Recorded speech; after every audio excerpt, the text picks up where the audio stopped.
Hi guys, welcome to my videos.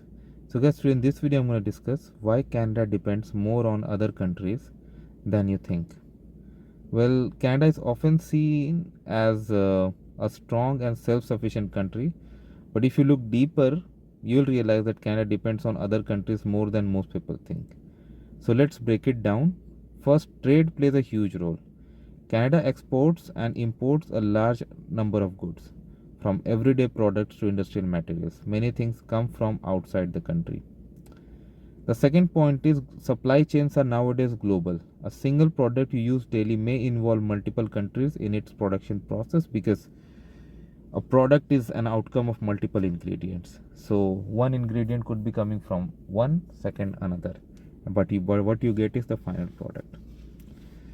Now, third important reason is energy. While Canada produces a lot of energy, global markets still influence price. That's why events happening far away can impact fuel and grocery cost here. As you can see, war is happening in West Asia and gas prices here have skyrocketed.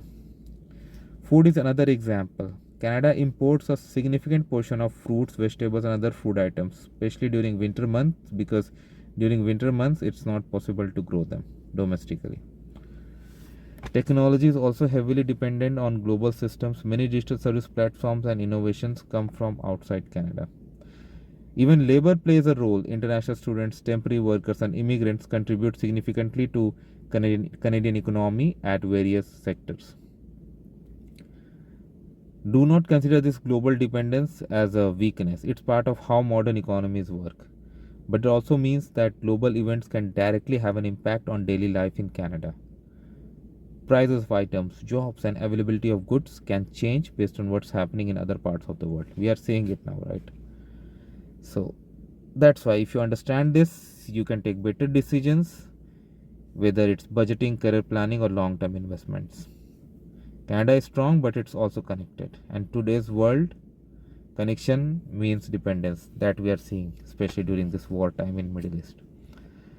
So thanks for watching this video, guys, and please subscribe to the channel. Thank you.